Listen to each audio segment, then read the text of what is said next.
Bonjour les élèves de CP, j'espère que vous avez passé de très belles vacances et que vous avez pu vous reposer. Aujourd'hui, nous reprenons les mathématiques avec des petites histoires mathématiques ou ce que l'on appelle des problèmes. Il va s'agir aujourd'hui de distribuer des balles équitablement afin que chacun ait le même nombre de balles à la fin. Pour les parents, il s'agit de résoudre des problèmes multiplicatifs. Vous allez commencer par une petite recherche. Vous allez prendre chez vous 12 crayons, ou si vous n'avez pas suffisamment de crayons, vous pouvez choisir d'autres objets, et prendre 3 assiettes que vous allez poser devant vous. Tout simplement, vous allez devoir répartir les 12 crayons entre chaque assiette. Attention, à la fin, il faut que vous ayez le même nombre de crayons dans chaque assiette. Allez, à vous, mettez sur pause et à vous de chercher. Vous avez cherché, maintenant je vous donne la réponse. Alors, pour bien répartir sans se tromper, il vaut mieux distribuer les crayons, soit un par un ou deux par deux. Alors, je commence, je vais faire deux par deux. Donc, ces deux crayons pour cette assiette. J'en mets 2 dans la deuxième et encore 2 dans la troisième.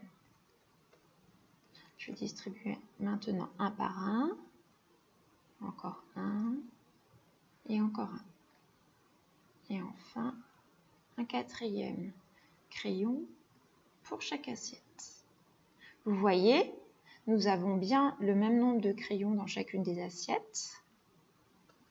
4 ici, 4 dans la deuxième et 4 dans la troisième. Chacune des assiettes contient 4 crayons. Allez, maintenant nous allons retrouver Arthur, Gribouille et Zoé qui ont reçu un colis contenant 15 balles.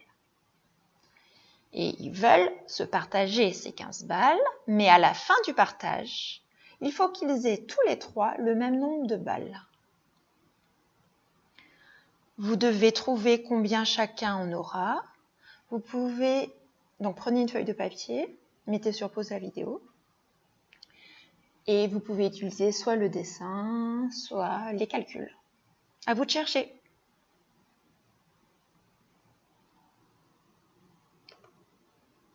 Donc, nous allons commencer par expliquer le résultat par le dessin. Donc, vous voyez ici, j'ai déjà dessiné les 15 balles, donc, que j'ai représentées par des ronds, tout simplement. Et je vais tracer des traits entre les balles et les personnages. Une pour Arthur, une pour Zoé, une pour Gribouille. Pour Arthur, pour Zoé, pour Gribouille.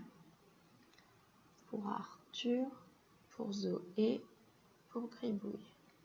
Pour Arthur, pour Zoé, pour Gribouille. Pour Arthur, pour Zoé et pour Gribouille. Donc, vous voyez, si on compte les traits, chacun a reçu 5 balles.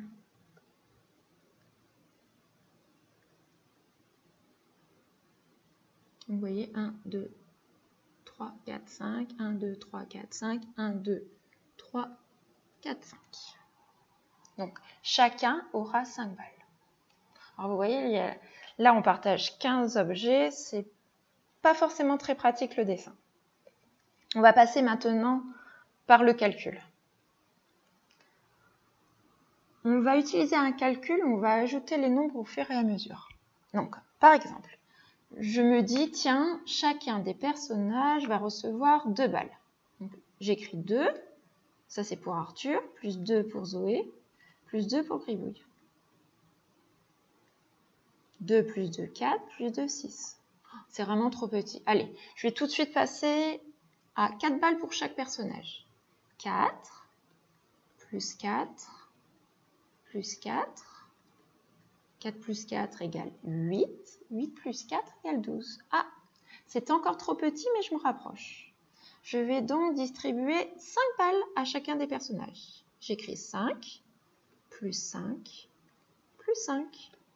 5 plus 5 égale 10. 10 plus 5 égale 15. Ça y est. Chacun des personnages recevra donc 5 balles. Maintenant, c'est à vous d'appliquer cela en réalisant les exercices de vos fichiers CapMath.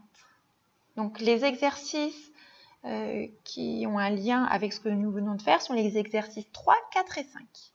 Je vous lis la consigne du troisième exercice. Tous ces cubes sont pour Arthur et Zoé. Donc vous voyez les cubes, ils sont dessinés. Ils doivent en avoir le même nombre. Combien de cubes chacun aura-t-il?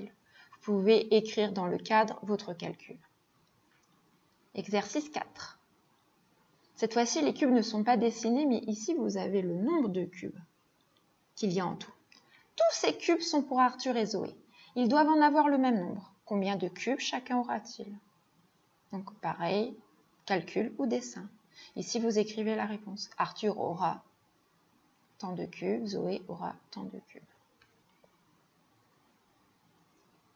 Enfin, dans le cinquième exercice, tous ces gâteaux sont pour Arthur, Zoé et Gribouille. Donc là, dans cette boîte, vous avez ici écrit le nombre de gâteaux qu'il y a en tout. Ils doivent en avoir le même nombre. Donc, pareil, sur une feuille de papier, vous pouvez soit additionner, encore calculer, ou dessiner les 18 gâteaux et les distribuer entre chacun des 3 personnages. Voilà, bon courage, je vous retrouve demain. Bonne journée.